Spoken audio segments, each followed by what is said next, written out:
संजीव कौशिक, कांग्रेस समर्थक, राजनीतिक विश्लेषक मेरे साथ स्टूडियो में मौजूद है। साथ ही साथ वरिष्ठ पत्रकार अवधेश कुमार जी भी मेरे साथ स्टूडियो मौजूद। आप सभी का बहुत बहुत स्वागत है। संजीव जी, शुरुआत आपसे, क्योंकि नियम जो कहता है संसद की रूल बुक का, वो ये कहता है कि कोई विचाराधीन मामला अगर है सुप्रीम कोर्ट में तो उस पर चर्चा नहीं हो सकती। बावजूद उसके विपक्ष गतिरोध बनाए हुए है, मांग कर रहा है। आखिर ये गैर नियम वाली मांग क्यों कर रहा है? कामकाज क्यों नहीं होने दे रहा है? मतलब भारतीय विपक्ष की अब ये स्थिति रहेगी कि हर मामला अब कोर्ट में निपटाए जाएंगे। सदन किसके लिए है? सदन में चर्चा नहीं होगी तो पहुंचा कौन है सर कोर्ट में? मैंने कहा कि सदन में चर्चा नहीं होनी चाहिए। और क्यों नहीं होनी चाहिए? अभी आप रिपोर्ट में दिखा रहे थे तेजस्वी यादव के बारे में, और जदयू का स्टेटमेंट भी दिखा रहे थे कि उनके पास दो वोटर आईडी कार्ड है, इसलिए वो लोग बौखलाए हुए हैं, और इनके समर्थक भी ऐसे ही कार्ड बनवा के रह रहे हैं जी। सवाल यह है कि ये किसकी विफलता है? बेगूसराय में गिरिराज सिंह जिसके घर में जाकर के श्राद्ध का भोज खा के आते हैं। अच्छा, दो वोटर आई कार्ड किसकी विफलता है? मेरी बात तो सुन लीजिए। नहीं, आप ही सुन रहा हूं। मेरी बात तो सुन लीजिए। जिसके श्राद्ध में केंद्रीय मंत्री जाके खा के आते हो, उसका नाम वोटर लिस्ट में ऐड हो गया। नहीं, किसकी विफलता है सर? ये दो वोटर आई कार्ड किसकी विफलता है? मैं वही तो पूछ रहा हूँ कि इलेक्शन कमीशन कहां सोया हुआ है? केंद्र में आपकी सरकार, 20 साल से वाले की कोई जिम्मेदारी नहीं है। 20 साल से राज्य बनवाने वाले कोई जिम्मेदारी नहीं। देखिए, दो बातें हैं। या तो आप ये बात मान के चलिए कि इलेक्शन कमीशन की विफलता है कि एक व्यक्ति 3-3 जगह, 4-4 जगह, 5-5 जगह अपना वोटर आईडी कार्ड लेकर बैठा हुआ है। उसी वोटर आईडी कार्ड से जब लोकसभा का चुनाव होता है तो जो वैध वोट जो दिया जाता है वो वैध होते हैं, उससे सांसद चुन के आते हैं और देश के प्रधानमंत्री दिल्ली में बैठते हैं। वो सही है, और उसी वोटर आईडी कार्ड को आज खारिज किया जा रहा है। मतलब शुद्धिकरण नहीं होना चाहिए, आप ये कह रहे हैं। मनीष पांडे जी सवाल ये, ठीक है, मनीष पांडे जी सवाल ये है कि वो कह रहे हैं कि साहब आप काम करवा रहे हैं, काम हो रहा है, लेकिन चर्चा नहीं होने दे रहे। अगर चुनाव आयोग की कुछ गलतियां, कमियां हैं तो चर्चा होने दीजिए, वो ये कह रहा है। मनीष जी देखिए, मुझे तो हमेशा लगता है जब से एसआईआर की प्रक्रिया शुरू हुई और हम लोग डिबेट में बैठ रहे हैं, तो मुझे तो लगता है जैसे हम उस सीएए के दौर में आज डिबेट कर रहे हैं, जिसका मुस्लिमों से कोई संबंध नहीं था, लेकिन कांग्रेस पार्टी और देश के विपक्ष में पूरे देश भर में कैसा बवाल मचा रखा था कि मुस्लिमों के साथ ये हो जाएगा, वो हो जाएगा। आज अगर आप देखेंगे तो ठीक वही ये जो एसआईआर का मामला है, ये भी ठीक इसी प्रकार से जब शुरुआत हुई थी तो बोला गया था कि समय नहीं है, बहुत कम समय है, 30 दिनों में कैसे होगा। आज बंगाल में भी विरोध हो रहा है, उत्तर प्रदेश में भी विरोध हो रहा है, और पूरे देश में विरोध हो रहा है। जहां पर एसआईआर अभी शुरू भी नहीं हुई है, वहां पर भी विरोध होने लगा, और यह विरोध संसद तक पहुंच गया। वो ये कह रहे हैं कि आप लोग उनके वोट कटवा देंगे ना, इसलिए विरोध कर रहे हैं। वो तमाम राज्यों में आप लोग वोट कटवा रहे हैं उनके, ये उनका आरोप है। अब देखिए, यही तो इनकी पीड़ा है ना। सबसे बड़ी पीड़ा यह है कि यह कहते हैं जिम्मेवार कौन है। 2 वोटर कार्ड अगर इपिक नंबर किसी के पास है, जिम्मेवार कौन है? चलिए ठीक है भाई, आपकी बात अगर मैं मान लूं, चुनाव आयोग को मैं जिम्मेवार ठहरा दूं जी, तो अगर चुनाव आयोग अपनी गलतियों को सुधारने की कोशिश कर रहा है तो आपको विरोध क्यों है? चुनाव आयोग अपनी गलती एसआईआर के माध्यम से सुधारना चाहता है, आपको विरोध है। लेकिन क्या संजीव कौशिक जी आप बताएंगे कि संविधान आपको इजाजत देता है कि आप 2-2 एपिक कार्ड अपने पास रखें और एक का मनीष भाई, इस्तेमाल संजीव एक सेकंड, संवैधानिक, एक मिनट सुन लीजिए, एक एपिक नंबर का इस्तेमाल तो आप अपने नॉमिनेशन के लिए कीजिए, और पता नहीं दूसरे एपिक कार्ड का जो गैर कानूनी संपत्ति आपने हासिल मतलब ठीक है, वो अपने आप में सवाल, मनीष जी वो सवाल है अपने आप में कि दो आखिर आए कहां से? एपिक नंबर का ठीक है, बिल्कुल जिम्मेदारी उनकी भी बनती है, और वो कोई सामान्य व्यक्ति नहीं है। उप मुख्यमंत्री बिहार रहे हैं, बड़े नेता हैं। वरिष्ठ पत्रकार अवधेश जी हमारे साथ जुड़े हैं। अवधेश जी, क्योंकि मैं पॉइंटेड सवाल इस एसआईआर की प्रक्रिया पे नहीं बल्कि संसद में चर्चा की मांग पर आपसे पूछ रहा हूं। विपक्ष जिस बात को कह रहा है, सरकार कह रही है कि साहब न्यायालय में विचाराधीन है मामला, रूल बुक के हिसाब से चर्चा नहीं हो सकती, फिर ये इस प्रकार का अड़ियल रवैया क्यों? इस पर आप क्या कहेंगे? केवल उतना ही तर्क नहीं जी है। क्या संविधान चुनाव आयोग की तरफ से पार्लियामेंट में या विधानसभा में कौन उत्तर देगा? सुप्रीम कोर्ट पर अगर चर्चा कराना विपक्ष चाहेगा तो क्या सुप्रीम कोर्ट आके पार्लियामेंट विधानसभा में अपना पक्ष रख सकता है? क्या ये हमारे लोकसभा विधानसभा में संवैधानिक संस्थाओं के पास ऐसा होगा? राहुल गांधी जी ने जो एक शैली पॉलिटिक्स में विकसित की है, उसमें यह है कि भाई सभ्यता से बाहर हो, एक असभ्य, गरिमाहीन, एक बौद्धिक और विचार के स्तर पर, तथ्यों के स्तर पर मानसिक दिवालियापन और खोखले का जो एक पॉलिटिक्स होती है वो शुरू हुई है भारत में। वो उसको अगर वो पॉलिटिक्स करके कर रहे हैं, उसका उत्तर देना कठिन है। आप संसद का पूछ रहे हैं। अब तो सवाल यह उठना चाहिए कि ये जो नया विपक्ष के नेता के जो नया चरित्र है, ऐसे विपक्ष के नेता से देश कैसे निपटे लोकतांत्रिक प्रक्रिया के तहत। लेकिन अवधेश जी वो ये कह रहे हैं, नहीं वो अवधेश जी वो ये कह रहे हैं कि साहब अगर एक समस्या है तो हम कहां जाके चर्चा करें। नहीं, वो ये कह रहे हैं, वो संसद में नहीं करेंगे तो कहां करेंगे, वो ये कह रहे हैं। उनको तो आप देखिए, जब चुनाव आयोग को आप चोर घोषित कर चुके हैं, आपके पक्ष में फैसला नहीं आया, सुप्रीम कोर्ट ने अगर कह दिया कि आप सच्चे भारतीय होते तो आप इस प्रकार की भाषा नहीं बोलते, तो उनकी जो बहन जी हैं और प्रियंका वाड्रा जी, वो कह रही हैं कि सुप्रीम कोर्ट तय नहीं कर सकता है कि कौन सच्चा नागरिक है। ये केवल एक ही परिवार जो है ना, समस्या है कि देखिए वो फैमिली बैकग्राउंड से, वो चूंकि क्रोनी पॉलिटिक्स के शिकार रही है कांग्रेस, क्रोनी पॉलिटिक्स का शिकार समाजवादी पार्टी, क्रोनी पॉलिटिक्स का शिकार आरजेडी, तो देश को भी सोचते हैं कि ये क्रोनी कैपिटलिज्म, क्रोनी डेमोक्रेसी है, यहां सब पर हावी है। अब ये एक लड़ाई केवल संसद की नहीं है, इस प्रकार की पॉलिटिक्स देश में करना, सारी संस्थाओं के साथ पर प्रश्न खड़ा करना, बिल्कुल एक परिपाटी खड़ा करना खतरनाक है। ये बिल्कुल ठीक बात, ठीक है संजीव जी, डेंजरस है। मैं आपके पास संजीव जी, सवाल ये, संजीव जी मैं आपके पास आ रहा हूं, सवाल मेरा सुन लीजिए। सवाल ये है, राहुल गांधी जी जिस संविधान की किताब को लगातार लहराते हैं, दिखाते हैं, उसको अनुसरण करने की बात करते हैं, आज संवैधानिक संस्थाओं की जो अपने आप में एक पूरी व्यवस्था है, आप उस व्यवस्था के विपरीत जाके कैसे कर सकते हैं? जो रूल बुक है, जो नियम है, जो कायदे हैं, कानून है, उसके आधार पे तो चर्चा होगी ना, उसके आगे जाके कैसे चर्चा होगी फिर? आर्यन जी गजब का विश्लेषण हमारे बड़े भाई कर रहे हैं। यहाँ पे सवाल इलेक्शन कमीशन से पूछा जाता है और बैठ करके भारतीय जनता पार्टी का प्रवक्ता यहाँ जवाब देता है। उसपे चुप्पी साध जाएंगे, इस पर नहीं बोलेंगे ये। लेकिन मेरा सवाल जो था, यदि सदन में इलेक्शन कमीशन के ऊपर और एसआईआर पे चर्चा करने की बात, अच्छा जवाब देगा कौन? अच्छा सुनिए, अच्छा संजीव जी एक सेकंड बताइए, थोड़ा जवाब देगा कौन चुनाव आयोग की तरफ से? अगर कोई सवाल करेगा विपक्ष, बताइए कौन देगा? तो टीवी पे आके भारतीय जनता पार्टी नहीं सर, फिर वो लाल किताब नहीं कैसे दे देंगे? नहीं, लाल किताब जो आप बता रहे हैं राहुल गांधी जी, फिर वो संवैधानिक व्यवस्थाएं कहां चलेंगी सर? और फिर मैं आप तो तर्कहीन बात कर रहे हो ना फिर मैं फिर दोबारा दोहरा रहा हूं कि जो राहुल गांधी की बात है, और राहुल गांधी पर फटकार जो लगातार 2 दिन से हम सुन रहे हैं जी, राहुल गांधी को कितनी बड़ी सफलता मिली उसके बारे में चर्चा नहीं करेंगे एक बार भी? अरे सर विषय चर्चा होगी, आज चर्चा इस बात पे है कि नियम विरुद्ध आप चर्चा की बात क्यों कर रहे हैं? हिसाब से मुद्दों को लाएंगे, परिभाषित करेंगे और बच के निकल जाएंगे। सुनिए, चर्चा इस बात पे है कि नियम विरुद्ध क्यों विपक्ष चर्चा चाहता है? नहीं है, रूल बुक में लिखा है सर, रूल बुक 186 में लिखा है, इधर राज्यसभा में 352 में, लोकसभा में लिखा हुआ इस बात का है, मतलब कि अगर कोई मामला अगर विचाराधीन है तो कैसे चर्चा होगी? नहीं हो सकती है। मतलब सुप्रीम कोर्ट के न्यायाधीश पर चर्चा हो सकती है, वो तब हो सकती है जब राष्ट्रपति बोलेंगे, जब राष्ट्रपति उसके बारे में कहेंगे हाँ करने के लिए, तब चर्चा होगी सर। लेकिन एसआईआर पे चर्चा नहीं हो सकती है। अरे आप जो मन में आए तो कराएंगे सर, जो इलेक्शन कमीशन से चर्चा होगी, संजीव जी चर्चा कैसे होगी ये तो बताइए ना। ऑलरेडी मामला सुप्रीम कोर्ट गया है ना, सारे तर्क जो भी आपको पक्ष में रख रहे हैं आप लोग, नहीं हजारों उदाहरण है, मामला सुप्रीम कोर्ट में चला गया। मनीष जी सरकार चाहे तो चर्चा करा सकती है, मंदिर है उसमें चर्चा होनी चाहिए, चाहे तो चर्चा करा सकती है, क्यों नहीं आप लोग करा रहे? ठीक है, आप ही को तो जवाब लेते हैं। हाँ मनीष जी, देखिए इनकी नीयत कितनी बुरी है। पहलगाम पे चर्चा के लिए मांग किए, जब चर्चा का समय आया तो भाग के खड़े हो गए कि नहीं कोई जवाब नहीं दिया। संजीव जी क्यों टावले हो रहे भाई? आप एक चैनल पे बैठे हैं, थोड़ा सा सुन तो लीजिए ना भाई।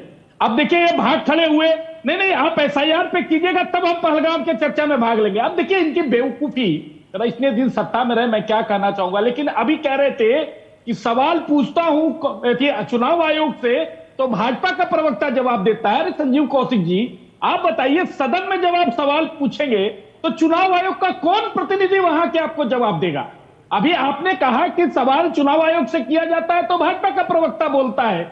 अब आप बताइए, जब आप सदन में चर्चा करेंगे तो चुनाव आयोग का कौन प्रतिनिधि आके सदन में आपसे देखिए। इसीलिए मैंने कहा कि सीए के दौर में इन लोगों ने जो वातावरण खड़ा किया था पूरे देश में, जिसकी क्या स्थिति हुई, देशवासियों ने कैसे इनको जवाब दिया, ये लोगों को पता है। उसी प्रकार से ये एसआईआर के माध्यम, अब देखिए एक इनके बीएलए ने अभी तक ऑब्जेक्शन नहीं किया बिहार में, एक ये आपत्ति दर्ज नहीं कराए हैं चुनाव आयोग के पास कि हाँ यह मतदाता का ऐसे है या वैसे किसी प्रकार का। जो भी आपत्तियां आई है ऑनलाइन, स्वतः कुछ लोगों ने खुद से आपत्तियां दर्ज की है या उन्होंने जो नए युवा है उन्होंने फॉर्म भरे हैं। कांग्रेस पार्टी या कोई भी विपक्षी इनकी इंडी गठबंधन के लोगों ने चुनाव आयोग पर अभी तक कोई लिखित शिकायत नहीं दिया है, लेकिन पैनल पर आकर संसद के बाहर ये जो प्रोपगंडा खड़ा करने की कोशिश कर रहे हैं एसआईआर के नाम पर, यही इनकी दोहरी नीति है ना। सब सड़कों पे यही होंगे, इनकी दोहरी नीति है। 65 लाख पे भी आता वो सारे लोग सड़कों पे होंगे, जवाब देना होगा। बिल्कुल बच के नहीं निकल सकते हैं। संजीव जी, इलेक्शन कमीशन के चक्कर में। मनीष जी, संजीव जी, एक सेकंड, एक सेकंड। 2003 में जब हुआ था खुलेआम तो संजीव कितना जी, मनीष जी, एक सेकंड। जदयू का मनीष जी, प्रवक्ता बोल के गए, मनीष जी, एक सेकंड, बच्चे संजीव जी, वालों एक को सेकंड, फोटो मैं खिंचा रहे 65 हैं। लाख पे भी आ रहा हूं, मैं 65 लाख पे भी आ रहा हूं। एक सेकंड अवधेश जी, सवाल ये है कि क्या चर्चा कराने के लिए कोई तार्किक नियम संबद्ध बात होगी, या चूंकि मेरे मन में है तो इसलिए अब इस पर चर्चा होनी चाहिए? पूरी प्रक्रिया जो पूरी पारदर्शी तरीके से देश के सामने चल रही है, सुप्रीम कोर्ट उसको देख रहा है, उन सब चीजों को इतर करते हुए कैसी प्रकार की तर्क और वितर्क किए जा रहे हैं? देखिए, आप और हम यहाँ टेलीविजन के स्टूडियो में सोचते हैं कि तथ्य और तर्क के आधार पर विमर्श होना चाहिए जी। राहुल गांधी जी के नेतृत्व में भारत के ओपोजिशन ने जो विमर्श कहा है, वो कहा है कि विमर्श का मतलब यह है कि केवल इस देश में आरोप लगाओ, तथ्यों से कोई लेना देना नहीं रहे, हर संस्थाओं के साख विहीन करो। वहां तथ्य, अब इनसे भी आप कह रहे हैं कि आप तो तथ्यहीन बात कर रहे हैं। जब राहुल गांधी जी के ही ईडीएम को आगे बढ़ाना है, तो जो संसद में दिख रहा है, जो मैदान में दिख रहा है और टेलीविजन स्टूडियो में दिखने लगा है, विमर्श में किसी तथ्य से, किसी तर्क से लेना देना नहीं रहना चाहिए। क्या आप मांग कर रहे थे कि भैया फलाने जगह वोटर लिस्ट गड़बड़ है, फलाने जगह वोटर लिस्ट गड़बड़ है, जब वोटर लिस्ट दुरुस्त हो रहा है तब कह रहे हैं कि चोरी हो रही है? तैयार भी नहीं हुआ, अभी लिस्ट भी जारी नहीं हुआ है, उसके पहले से किया जा रहा है। तो ये एक जो माहौल देश में है, असल में इस पॉलिटिक्स को समझिए जी। इस समय अब वो परिस्थिति नहीं है कि माओइस्ट या मार्क्सवादी अब उस ढंग से खूनी क्रांति करके सत्ता को बदले, लेकिन राहुल जी को लोगों ने समझा दिया हो कि अरब स्प्रिंग की तरह, जैसे अरब में कुछ सत्ता परिवर्तित हो गया है, ऐसा ही करके भारत में हो सकता है। जैसे श्रीलंका में राष्ट्रपति और सबको घर छोड़ के भागना, वैसे ही शायद मोदी और बाकी छोड़ के चले जाएंगे, या अब बांग्लादेश कुछ दूराया जा सकता है अगर हम सारे चीज कर दे कि भैया चुनाव आयोग भी इनसे मिला हुआ है, सारे पूंजीपति मिले हुए हैं, पूरी सत्ता जो है एक व्यक्ति और एक पार्टी की या संगठन की मुखापेक्षी है, और इसके आधार पर एक विद्रोह। संजीव जी, संजीव जी, संजीव जी, मैं आपके पास तथ्य और तर्क की बात करते हैं। 1 तारीख को गया रिजर्व लिस्ट ड्राफ्ट आया था, आज 6 तारीख खत्म हो गई है। ऐसे में किसी राजनीतिक दल ने एक भी संशोधन के लिए नहीं कहा है चुनाव आयोग को। यह कितनी गंभीरता दिखाता है आपको? मैं पॉइंटेड सवाल पूछ रहा हूं, पॉइंटेड जवाब उम्मीद करता हूं आपसे। आप बताइए कि 65 लाख के आंकड़े कहां से आए? जी, 65 लाख लोगों के नाम अभी तक उनमें से आंकड़े कहां से नाम क्यों नहीं मिल रहे हैं? ये कहां से? कितने फीसदी होते हैं बिहार इलेक्शन? आप बताइए मुझे कि महाराष्ट्र इलेक्शन में 5 महीने में 41 लाख वोटर बढ़ जाते हैं। सुनिए, जोर से नहीं, आराम से। बात यह है कि 65 लाख में से 65 लोग आपको क्यों नहीं मिले जिनके लिए आप संशोधन की दर्ज करा सके? वो कारण क्या है? घबराइए नहीं, मैंने कहा कि ये सारे लोग सड़कों पे होंगे, एक आदमी का भी नाम कटेगा। जब मृत लोगों का नाम जुड़ सकता है और जिनका नाम कट गया है। एक सेकंड, आप ये कह रहे हैं संजीव जी कि उनको सड़कों पे तो लाने के लिए आप तैयार है, लेकिन आप वोटर लिस्ट के लिए उनका नाम लाना नहीं चाह रहे? आएंगे ना, आएंगे, शिकायतें आएंगी ना, चिंता नहीं कीजिए, शिकायतें आएंगी और ठोस शिकायतें आएंगी, चिंता नहीं कीजिए। ठीक है, चिंता मत कीजिए मनीष पांडे जी, नहीं, चुनाव से पहले आएंगे और सारी शिकायतें आएंगी, आपको दिखाई देगा, जवाब देना होगा। बिल्कुल जवाब देना होगा। मनीष जी, 65 लाख लोगों का नाम कट रहा है, वो कह रहे जवाब देना होगा आपको। देखिए, ये वही लोग हैं कि बिहार में हमारे यहाँ एक कहावत है कि पंच चाहे जो भी फैसला करे, फुटवा हम वही गाड़ेंगे। तो ये पूरा जो विपक्ष है ना, इसको आप लाख समझा के थक जाइएगा। बताइए, सुप्रीम कोर्ट ने कई बार इनको डांटा है, लेकिन फिर भी ये ईवीएम का मैटर लेके, चुनाव आयोग का मैटर लेके चले जाते हैं। और जब कोई बात सुप्रीम कोर्ट पूछती है तो ये कहते हैं कि सुप्रीम कोर्ट ने डांटा है, सुप्रीम कोर्ट ने ऑब्जेक्शन किया है, जबकि ऐसी कोई बात नहीं हुई अभी तक। तो ये वही लोग हैं कि ये लगातार यहाँ की संवैधानिक संस्थाओं को बदनाम करने की कोशिश कर रहे हैं, लगातार उन चीजों को जो, अब आप सोचिए कि प्रियंका गांधी को सर्टिफिकेट किसने दिया? बिहार में रामकृपाल यादव हारे और मीसा भारती जीती, सर्टिफिकेट किसने दिया?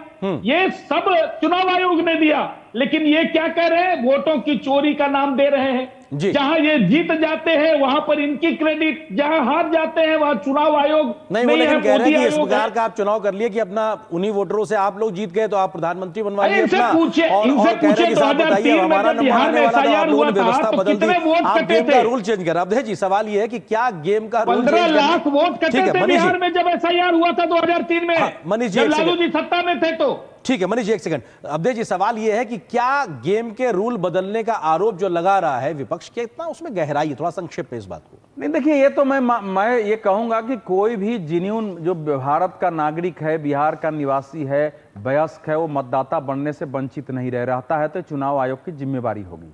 इसमें तो मैं कहीं नहीं जाऊंगा, मैं आंकड़े में नहीं जाऊंगा। देखिए, ये गेम बदला है जी, गेम 2014 से बदला है, क्योंकि अब आपको परफॉर्म करके लोगों के सामने विचार लेके जाने की नौबत आई है जी। देश में बड़े बड़े सत्ता उखड़ गए हैं देश में, खत्म हो रहा, तो इसीलिए वो उसको राहुल गांधी जी समझ नहीं रहे। बिहार में कांग्रेस 90 से बाहर है, उसकी हैसियत नहीं है कि अकेले जीत के वो एक सीट जीत के आ जाएगी तो हो गई। उत्तर प्रदेश से बाहर है, तो इसका मूल्यांकन नहीं करेंगे, जमीनी सच्चाई का मूल्यांकन करना पड़ेगा। समय सीमित है। बहुत बहुत शुक्रिया आप तीनों का हमारे साथ जुड़ने के लिए, और शुक्रिया, धन्यवाद हमारे साथ जुड़ने के लिए, बहुत बहुत शुक्रिया। और इस वक्त एक बड़ी खबर आ रही है जो कि एक तरीके से टैरिफ पूरा जो का मामला चल रहा उस पर है। उसमें ट्रंप के अतिरिक्त टैरिफ के फैसले पर भारत का एक बड़ा बयान आया है। इस वक्त वो खबर से हम आपको रूबरू कराएं। उन्होंने ट्रंप के कदम को भारत ने बताया है अनुचित और अन्यायपूर्ण। विदेश मंत्रालय के माध्यम से यह बयान आया, अनुचित और अन्यायपूर्ण बताया गया ट्रंप के टैरिफ वॉर को। राष्ट्रीय हितों की रक्षा के लिए भारत उठाएगा हर जरूरी कदम, ये स्पष्ट कर दिया है भारत ने अपने आप में। विदेश मंत्रालय का बड़ा बयान, ये ब्रेकिंग न्यूज इस वक्त आपके सामने। अतिरिक्त टैरिफ का अमेरिका का फैसला दुर्भाग्यपूर्ण है, विदेश मंत्रालय ने साफ कर दिया है। और ट्रंप के अतिरिक्त टैरिफ के फैसले पर भारत का बयान आया है, तो ये अपने आप में बीते कई दिनों से जो एक टैरिफ वॉर को लेकर या टैरिफ पूरा मामला चल रहा था, ट्रंप के बयान, जो अमेरिका के राष्ट्रपति उनके जो बयान थे, उस पर भारत के विदेश मंत्रालय की ओर से एक सख्त और महत्वपूर्ण बयान आया जो सीधे तौर पर इस बात को इंगित करता है कि ट्रंप का अतिरिक्त टैरिफ के फैसले का भारत ने एक तरीके से विरोध किया। उस बयान को में कहा गया कि ये अनुचित और अन्यायपूर्ण है, और ये बेहद महत्वपूर्ण है इस शब्द को समझना।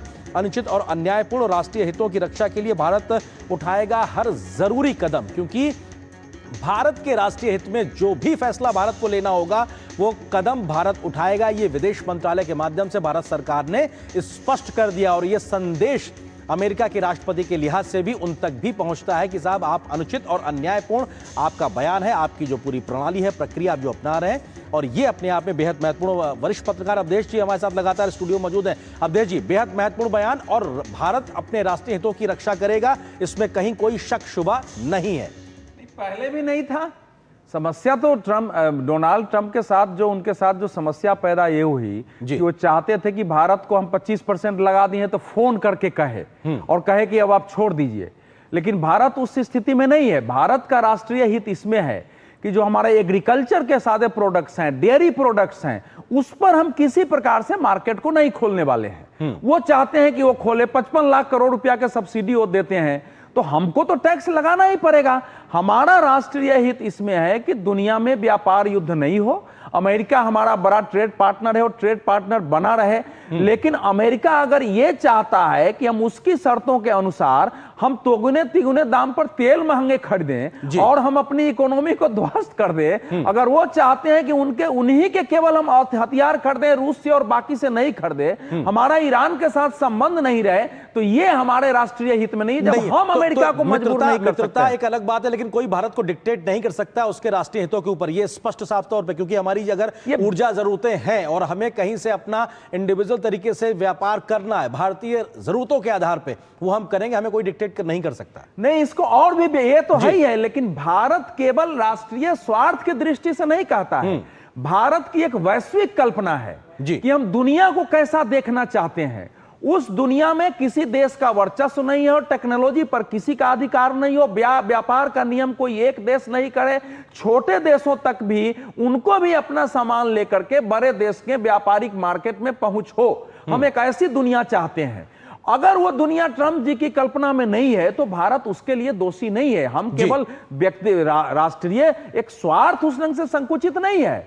हमारा एक वर्ल्ड विजन है उसमें कि हम कैसा ट्रेड, आखिर हमने ब्रिटेन के साथ किया है, ईयू के साथ हम करने ही जा रहे हैं, अफ्रीकन यूनियन के साथ हम करने जा रहे हैं। तो हमारी जो नीति है वो पूरी दुनिया के कल्याण की दृष्टि से है। इसलिए हम दुनिया के जो गरीब देश हैं, सामान्य देश हैं, जो टेक्नोलॉजी से वंचित है, जो विकास से वंचित है, उन सबकी आवाज भी बन के हमको उठना है और बड़े देशों के साथ भी रहना है। अवधेश जी, दूसरी चीज ये भी, क्योंकि राष्ट्रपति ट्रंप से जब कल सवाल पूछा गया कि साहब आप स्वयं तो रूस के साथ में व्यापार कर रहे हैं, रहे हैं और भारत के साथ आप इस प्रकार के व्यापार को करने की बात कर रहे हैं, तो उन्होंने एक तरीके से कहा साहब मुझे कोई जानकारी नहीं है। तो कितना एक तरीके से कहा जाए इतने बड़े ओहदे पे बैठा हुआ व्यक्ति अगर इस प्रकार की बात कर रहा है तो वो समझ में आता कि आप किस प्रकार की नीतियां अपनाते हुए दिखाई पड़ रहे हैं। नहीं, देखिए ऐसा नहीं है कि उनको पता नहीं है। देखिए डोनाल्ड ट्रंप अमेरिका के राष्ट्रपति हैं, वो कहे कि मुझे इसको देखना पड़ेगा, उनको सब, जब आप बैठे हैं तो उनके पास सारे नॉलेज है कि हमारे पास रूस से क्या क्या आ रहा है, यूरोप रूस से कितना पेट्रोलियम उत्पाद लेता है, कितना, सब कुछ उनको मालूम है।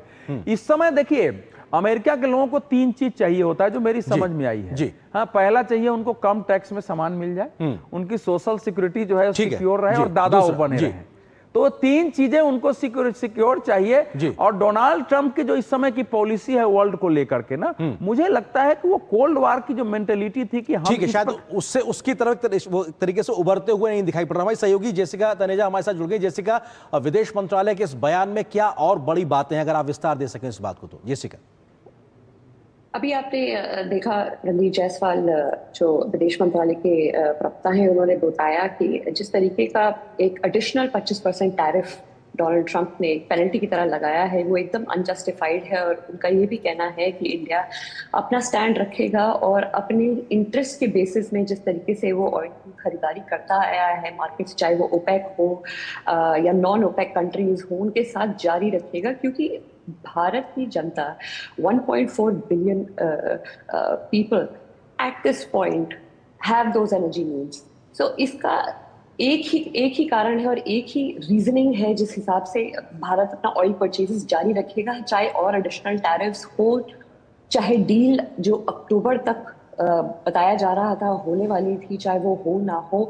फिलहाल भारत अपना ये एक स्टैंड जरूर रख रहा है कि जिस तरीके के टैरिफ्स उसको बार बार दिए जा रहे हैं, नए रेट्स दिए जा रहे हैं, एडिशनल 25% दिया जा रहा है, उससे भी भारत अपने स्टैंड से पीछे नहीं हटेगा जिस तरीके का मार्केट पे फ्लक्चुएशन देखा जाता है। बिल्कुल, तो ये अपने आप में भारत का एक स्टैंड को और बेहतरी से क्लियर करना। 50% लगाया था। बिल्कुल बिल्कुल, तो उसने फिर उसी को भारत ने भी दोहराया कि 50% इनको भी लगा। अनुमति दे रहा। शुक्रिया जेसिका हमारे साथ जुड़ने के लिए। अवधेश जी आपका भी बहुत बहुत शुक्रिया। तो फिलहाल इस खबर के साथ इस